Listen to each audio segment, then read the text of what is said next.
Hi everyone, my name is Ann-Gough. I'm the Executive General Manager for Insurance Platforms at IAG, one of the largest insurance companies in Australia.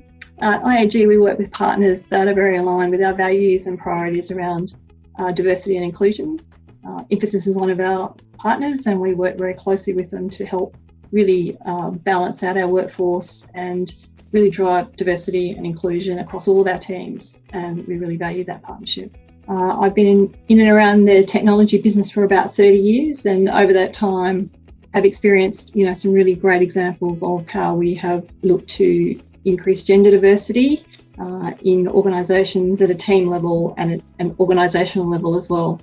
Also seen lots of areas where we can improve, and there's always an opportunity to improve, and I'm really passionate about playing a role in that and looking to increase the diversity of our teams, and not just the diversity but the inclusion and belonging aspects of it, because we can have a diverse team but not necessarily leverage the value or realise the value that we get from that level of diversity. So it is a topic that I'm very passionate about, and in IAG our purpose is to make your world a safer place, and I think the topic of gender equality very much plays to the purpose, and how do we make it a safer place for everyone.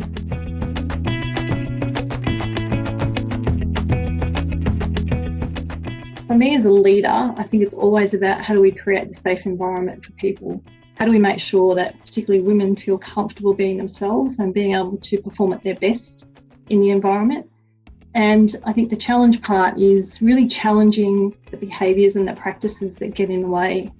And when we see those, we shouldn't just walk past them. We should actually be calling them out, and we should be making sure that we're addressing them. And it comes to all of us to play a role in that, not just leaders, but leaders certainly have a big impact and influence in how we go about doing that. So really challenging ourselves around our behaviours and practices, and really understanding what gets in the way of gender equality and diversity across all of our teams. Particularly in the land of COVID, we're all transitioning now to a work from home environment or hybrid environment. So it really draws on new skills and capabilities of all of us, and particularly leaders. So how do we make sure that we transition and we continue that focus on gender equality, and that we don't potentially leave women behind as we operate in this new world post-COVID.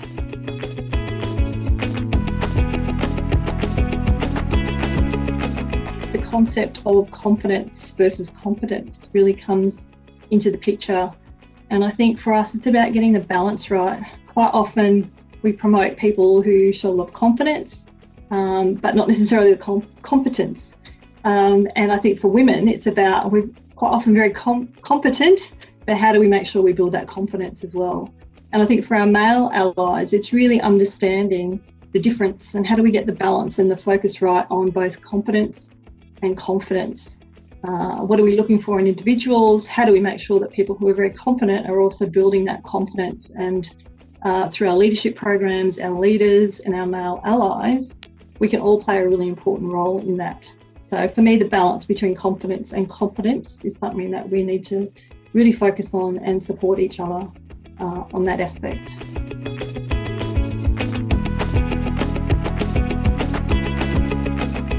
For me, it's always about challenging, have we got the level of diversity that we're looking for and that we really need to have in our organisations?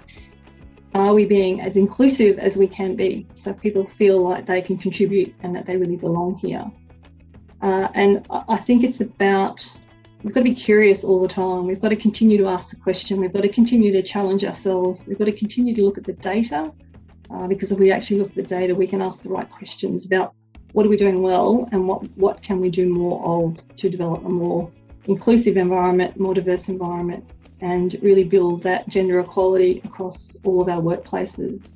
So curiosity, really challenge ourselves, and have the courage to challenge. And I think our leaders really play a key role in enabling people to challenge and creating a safe space for them to challenge what they're seeing, challenge the behaviours, challenge the practices, and really make sure that we are building diverse and inclusive workplaces.